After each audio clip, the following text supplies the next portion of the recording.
पहली बात तो जैसे नाइजीरिया में ना बहुत ज्यादा ठीक है अब हम करेंगे। तो मेरा बेबी जो हुआ है वो 11 o'clock को हुआ। याम डालते हो, प्लांटेन डालते हो ना अच्छे से।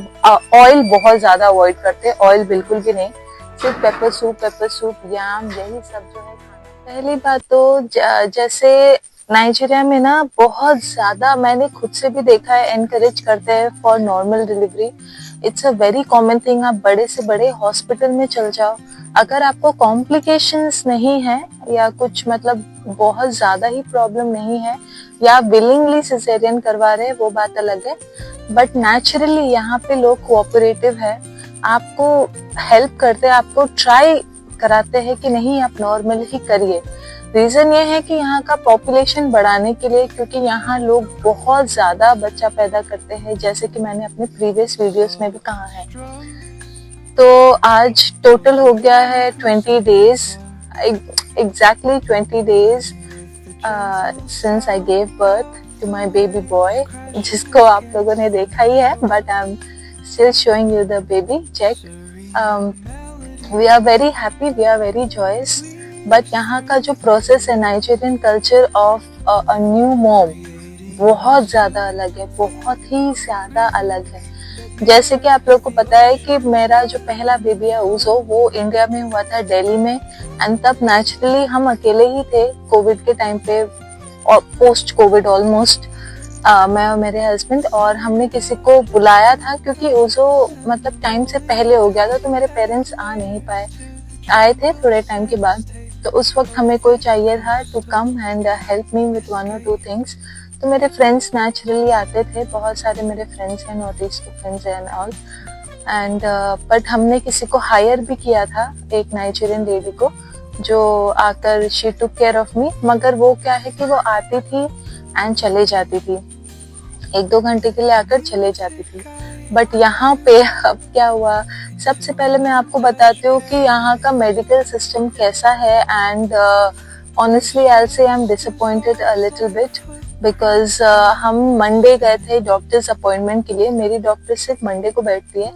तो माइंड में एक ऐसा था कि हम सिजेरियन ही करवा लेंगे, क्योंकि टाइम क्रॉस हो गया था, 40 वीक्स हो गए थे, क्रॉस हो गए थे। एंड कुछ पेन वगैरह कुछ नहीं हो रहा था, बहुत बहुत धीरे धीरे पेन हो रहा था, विच इज वेरी वेरी बेरेबल। तो जब हम डॉक्टर के पास गए, ऑलमोस्ट 1-2 घंटा मिलने के बाद, डॉक्टर को अग्री करने के बाद कि हाँ हम सिजेरियन ही करवाएंगे, आप प्रिपेयर करिए, वो लोग फिर भी बहुत ज्यादा दौड़ाने लग गए। अब यहाँ हॉस्पिटल्स में आपको सब कुछ खुद से खरीदना पड़ता है, ऑपरेशन थिएटर का जो भी सामान है आपको खरीदना पड़ेगा, एनेस्थीसिया जो भी आपको वो आपको खरीदना पड़ेगा, डिलीवरी का सामान आपको खरीदना, लाइक लिटरली आपको सब खरीदना है। हमने इतना भी कहा कि आप लोग प्रोवाइड करिए, वी विल पे, बट वो उन लोग को बस भगाना ही था। एंड उन्होंने बहुत ज्यादा भगाया, बहुत ज्यादा। मेडिसिन लेके आ रहे हैं एंड दे आर सेइंग अच्छा ये भी लाना है, ये भी लाना है। वो करते करते रात हो गया एंड ऑपरेशन के 10 o'clock हो गए and we were really worried कि अब रात को क्या ऑपरेशन करेंगे, अब हम घर जा रहे हैं, हम कल आएंगे। फिर जब हम जाने लग गए अपना लगेज लेकर, तब उन्होंने कहा कि ठीक है अब हम करेंगे। तो मेरा बेबी जो हुआ है वो 11 o'clock को हुआ है। एंड वैसे तो ऑनेस्टली मैं बताऊं, जब उन लोगों ने मुझे स्पाइनल में एनेस्थीसिया दिया तो बहुत ज्यादा पेनफुल था, क्योंकि मुझे ऐसा लगा कि ठीक से उन्होंने नहीं दिया है एंड मैं अपना बॉडी को नंब फील भी नहीं कर रही हूँ। आई कैन फील इट, मैं अपना पैर उठा ले रही हूँ, सब कुछ, और मैं उनको बोल रही हूँ कि I can feel my body. तो उन्होंने कहा कि राइट लेग उठाओ, तो मैंने पूरा उठा लिया, लेफ्ट लेग उठाओ, मैंने पूरा उठा लिया। तो वो उन लोगों ने थोड़ा वेट किया, मैंने भी वेट किया। थोड़े टाइम के बाद I couldn't feel my waste area, but फिर भी वो 100% नहीं था, वो ऐसे 90-95% ऐसे ही था। तो मुझे पता था कि उन लोगों ने एनेस्थीसिया अच्छे से नहीं दिया है, but I was just praying कि मतलब ऑपरेशन अच्छे से करें। तो खैर आई वॉज अवेक एंड उन लोगों ने बेबी निकाला एंड उन्होंने मुझे दिखाया सब healthy baby by the grace of God, 3.8 kgs and it's a baby boy. We were very happy कि चलो कोई बात नहीं, अच्छे से होगा। बट जब when they were stitching me back, I could feel it. इस बार वो प्रेशर नहीं था, इस बार पेन था। I can feel the pain. I was telling them कि आई कैन फील इट, मुझे दर्द हो रहा है, आई कैन फील यू कि आप लोग मतलब कर रहे हो, स्टिच कर रहे हो, मुझे बहुत ज्यादा फीलिंग हो रहा है। तो इसलिए उन लोगों ने मुझे जनरल एनेस्थीसिया दे दिया। ये उज़ो के टाइम पे नहीं हुआ था, बट इस टाइम मुझे बहुत ज्यादा ही पेन हुआ है। जनरल एनेस्थीसिया देने के बाद आई वॉज कम्प्लीटली आउट, मुझे कुछ भी याद नहीं है। एंड वही याद है कि when I woke up I was still in the operation theatre, 1 बज गए थे। एंड आई वॉज शिवरिंग बहुत ज्यादा, जो कॉमन है, आपको भी पता है कि शिवरिंग होता है ऑपरेशन के बाद। एंड फिर उन लोगों ने मुझे मेडिसिन वगैरह दिया, इंजेक्शंस वगैरह लगाए। एंड जब मैं in fact I vomited also little bit, the girl help me OT में। फिर मैं जब अपने वार्ड में गई, अब यहाँ पे हमें चाहिए था प्राइवेट रूम क्योंकि वो ज्यादा बेटर होता है, कंफर्टेबल होता है। मगर FMC one of the biggest hospital in आसाबाद डेल्टा, प्राइवेट रूम्स नहीं थे वहाँ पे, तो वार्ड में शिफ्ट किया विद अदर पेशेंट। एंड रात के 1-1:30 बज रहे थे उस टाइम, मुझे तो ठीक से याद भी नहीं है, थोड़ा थोड़ा ही होश था मुझे।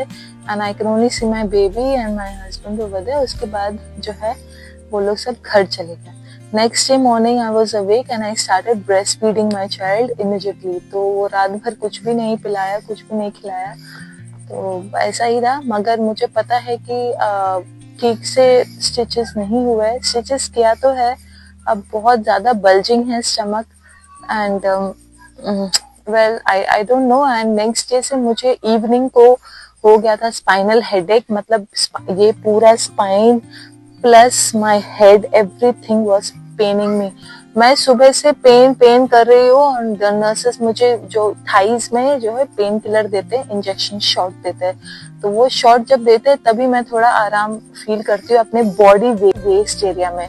बाकी इसके लिए उन लोगों ने मुझे कुछ भी नहीं दिया है। तो I complain to my doctors. Now doctors are good, doctor सच में बहुत अच्छे हैं, एंड अगर आप बुलाते हो तो वो आ भी जाते हैं।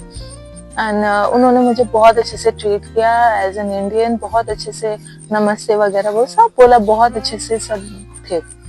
तो जब डॉक्टर्स को मैंने कहा कि मुझे हेडेक है, मैं गला ऐसे भी नहीं कर पा रही हूँ, राइट लेफ्ट भी नहीं कर पा रही हूँ एट ऑल, तो मैं नीचे अपने बेबी को कैसे देखूं, ऐसा मेरा हालत हो गया था।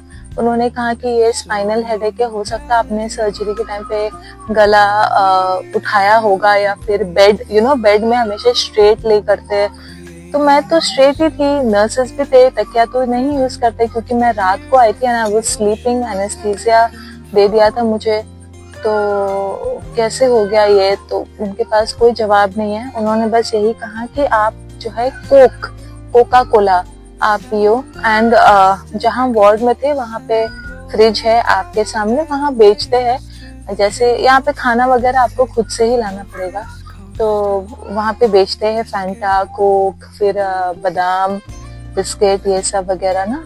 तो मैंने कोक खरीदा। वैसे मुझे ये उतना शौक नहीं है सॉफ्ट ड्रिंक्स का, बट जस्ट बिकॉज उन्होंने कहा था कि एक मेडिसिन दिया था pain killer just like paracetamol, and उन्होंने कहा कि कोक आप पियो। तो कोक मैं थोड़ा थोड़ा करके पी रही थी, पानी स्टार्ट कर दिया था, एंड कुछ खाने के लिए सेमी सॉलिड खा लेती।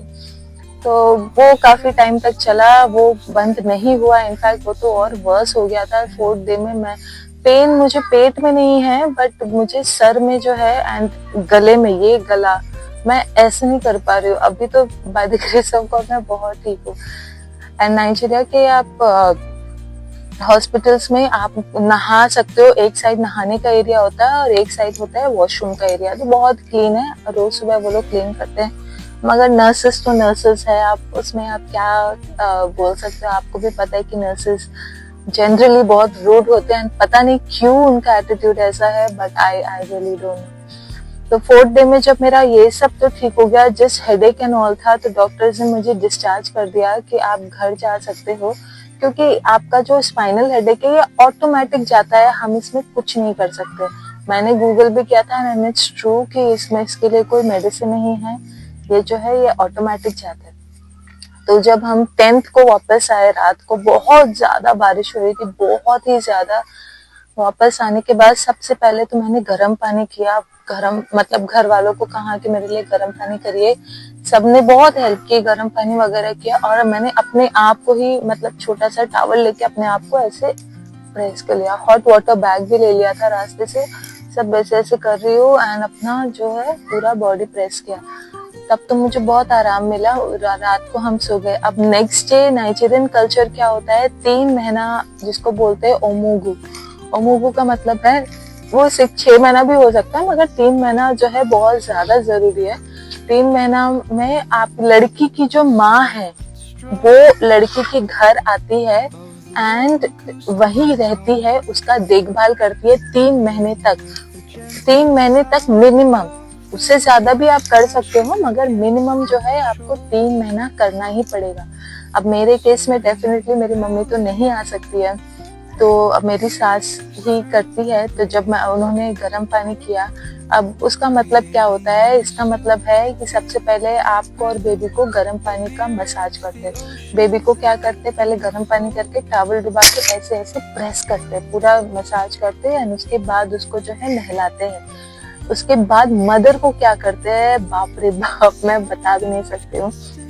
मदर को तो उससे भी वैसे ही प्रोसेस है, मगर मदर के लिए खौला हुआ पानी में भी आप थोड़ा सा उसमें थोड़ा सा नॉर्मल पानी डाल सकते हो, उसमें टॉवल डालते हो, बड़ा सा टॉवल जिससे हम पूरा बॉडी क्लीन करते हैं, या फिर उससे थोड़ा छोटा अगर आपके पास है तो उसको डाल के गरम गरम हाथों से, अपने हाथों से ऐसे ऐसे ऐसे ऐसे ऐसे गोला बनाकर, स्क्वीज नहीं कर रहे हो आप, ऐसे ऐसे ऐसे गोला बनाकर, मदर को बोलते पूरा नेकेड हो जाओ, कपड़े वगैरह खोल लो और दीवार में ऐसे हो जाओ। जब हम ऐसे हो जाते ना, बम बम करके पूरे बॉडी में गर्म पानी का शॉट लगाते, पेट में भी, just because I am caesarean patient, तो मुझे थोड़ा सा जो है सॉफ्ट हैंड मिल जाता है कि हाँ आपके स्टिचेस में ज्यादा जोर ना लगे, वरना नॉर्मल जो डिलीवरी करते हैं उनको तो बिल्कुल भी चांस नहीं है, उनको तो बहुत ये है। और हाँ, उससे पहले जो है, पहले गर्म पानी एक बाल्टी में डालते हैं और आपको बोलते हैं कि सिट डाउन ऑन इट, तो आप जो है पूरा पैर मतलब पानी का जो भाप है वो आपके प्राइवेट एरिया में आना चाहिए, अंदर जाना चाहिए। इससे क्या होता है, अंदर का जो ब्लड क्लॉट्स है वो क्लीन करते हैं पूरा। तो वो बहुत ज्यादा आपको पेनफुल लगेगा, क्योंकि जब आप गर्म पानी में बैठते हो तो आपका जो थाई एरिया है वो सबसे पहले जलता है पानी के भाप से, उसके बाद बहुत बहुत मुश्किल है। मैं खुद भी भागती रहती हूँ, अभी भी मुझे ऐसा करना पड़ता है, एक दिन में 2 बार, मॉर्निंग एंड नाइट। तो सबसे पहले गर्म पानी में आप बैठो 15-20 मिनट आराम से, वो ब्लड वगैरह निकलता है जो भी है, एंड उसके बाद आपको खड़ा करके दूसरा कोई क्लियर गर्म पानी लेकर, उसको बहुत ज्यादा गर्म पानी करते हैं फायरवुड में बाहर में, दूसरे बाल्टी में अच्छे से पूरा टॉवल लेकर आपको पूरे बॉडी में मसाज करते हैं। स्टिच है वहां पे भी करते हैं, मगर थोड़े धीरे से, आपके पेट में भी करेंगे। इसका ये एक तरीका है कि आपका जो पेट है वो थोड़ा अंदर जाए, प्रिपेयर हो जाए, क्योंकि अभी जो पेट है वो बलून की तरह है। अब मैं चलती भी हूँ तो बम लाइक बलून की तरह है वो पेट। एंड पीठ में करते हैं। तब जब पीठ में उन लोगों ने किया ना, मतलब मेरे सास ने यहाँ वहाँ, तो ऑनेस्टली बताओ तो मेरी सास का हाथ थोड़ा सॉफ्ट है, उन्होंने उतने जोर से नहीं किया, तो मुझे कुछ इतना फील नहीं हुआ।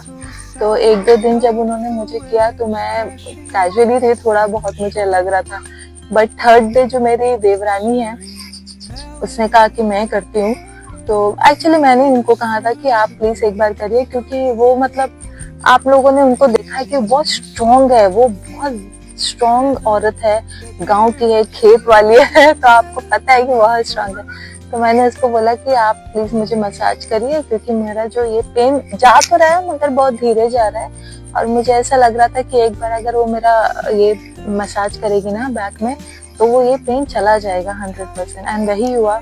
जिस दिन उसने मुझे मसाज किया 3rd डे में, दोस्तों मैं ऐसा लग रहा था कि मैं दुनिया छोड़कर और किसी दुनिया में पहुंच गई हूँ, क्योंकि उसका हाथ पहली बात तो इतना स्ट्रॉन्ग है, और सेकेंडली उसको हाथ में गरम भी नहीं लग रहा है। वो गरम गरम टॉवल उसने इतना उठा लिया, पानी भी नहीं डाला खोले हुए पानी में, ऐसे ऐसे करके उसने मेरे जो है पीठ में ऐसे मैं 1 मिनट के लिए मुझे लगा कि मैं बेहोश हो गई हूँ, क्या हो रहा है ये। मैं तो भाग गई, मैं बाथरूम से निकल गई भाग के। तो फिर वो हंसने लग गए वो कि नहीं नहीं आना पड़ेगा, ऐसे नहीं होता है, ऐसे ही बच्चे हो जाते हैं क्या, ऐसे आपको अपना बॉडी ऐसे करना पड़ेगा। मेरे सास ने देखो कैसे किया, मेरी माँ ने देखो कैसे किया, एंड उसने मुझे, दोस्तों मैं बता नहीं सकती, बहुत ज्यादा पेनफुल है, बहुत ज्यादा पेनफुल है, बहुत ज्यादा पेनफुल है। तो फिर आपके प्राइवेट एरिया वजाइनल एरिया में आपको फिर से पूरा गर्म पानी करते हैं। रीजन ये है कि अगर आप नहीं करोगे तो पूरा बॉडी स्मेल करेगा, पूरा बॉडी पेन करेगा। और मैं सच बता रही हूँ, I will not lie, I am very thankful to her, क्योंकि उसने ये किया है ना, तभी ये जो मेरे पूरे हाथ में इंजेक्शंस थे, पूरे यहाँ पे दाग दाग थे, हर जगह पेन हो रहा था, मुझे थोड़ा थोड़ा पेन हो रहा था। पर जिस दिन उसने मुझे ऐसे गर्म पानी से किया है ना, उसके बाद ये पेन बहुत बढ़ गया, उस दिन बहुत ज्यादा बढ़ गया। बट नेक्स्ट डे पूरा गायब हो गया, ये वाला पेन पूरा गायब हो गया, पूरा, मुझे विश्वास नहीं हो रहा है, पूरा 100% गायब हो गया, पेन था ही नहीं। बस पेट में, एंड ऑब्वियसली पेट तो अब क्या कर सकते हो, पेट में तो आप जोर नहीं लगा सकते हो ना, स्टिचेस है। तो बहुत अच्छे से किया उसने। तो तब से मैंने मम्मी को कहा है कि मतलब मेरे सास को कि आप बेबी को कर दीजिए, और ये जो बहन है ये मुझे कर देगी। वैसे तो मुझे डर लगता है, मगर मगर मेरे हेल्थ के लिए बहुत अच्छा है, and I am very thankful to her. अब जब सब हो जाएगा तो मैं उसके लिए बहुत अच्छा एक कोई गिफ्ट भी दूंगी। एंड अपार्ट फ्रॉम दैट 3 महीना ऐसा करना पड़ता है, और 3 महीना ओमोगू का मतलब है आप घर के अंदर रहते हो, आप कहीं नहीं जाते हो। मतलब अपने घर के कंपाउंड में, जैसे अभी मैं बैठ के हूँ, बैठ सकते हैं, मगर आप गेट के बाहर नहीं जा सकते हो अनटिल एंड अनलेस जैसे कि आपको हॉस्पिटल विजिट जाना है या फिर कुछ इमरजेंसी है। बट ऐसे आप कहीं नहीं जा सकते ओमोगू। तो जिस तरह से इंडिया में हम 40 दिन मनाते हैं कि 40 दिन मदर को nutritious food, massage, oil massage वगैरह कराइए, यहाँ पे हम 3 मंथ्स 3 महीना मनाते हैं ओमोगू। एंड इसमें खाने में देखिए क्या मिलता है। इंडिया में हमें क्या देंगे, दाल रोटी खिचड़ी ये सब ना, यहाँ पे हमें देते हैं पेपर सूप। पेपर सूप मतलब मिर्च वाला सूप। एक पानी में आप बहुत सारे ऐसे मसाले होते हैं उनके, वो डालते हैं, एंड फिर कोई भी प्रोटीन डालते हो, जैसे चिकन डालते हो, फिश डालते हो, उसको अच्छे से बॉईल करते हो विद यम डालते हो, प्लांटेन डालते हो, अच्छे से। ऑयल बहुत ज्यादा अवॉइड करते हैं, ऑयल बिल्कुल भी नहीं, सिर्फ पेपर सूप याम, यही सब जो है खाना पड़ता है।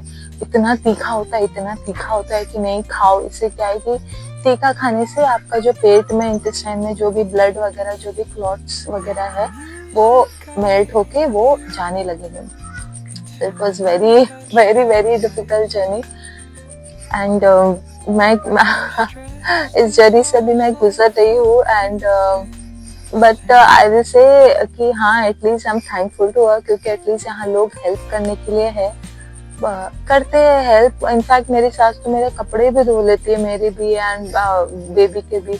अब तो मैं थोड़ा स्ट्रांग हूँ, मैं मना करती हूँ कि मत धोइए, मैं थोड़ा सा कर लूंगी, मगर नहीं, उन्होंने कहा कि नहीं कोई बात नहीं, आपकी मम्मी नहीं आ सकती है तो चलो मैं ही कर लेती हूँ कुछ टाइम के लिए।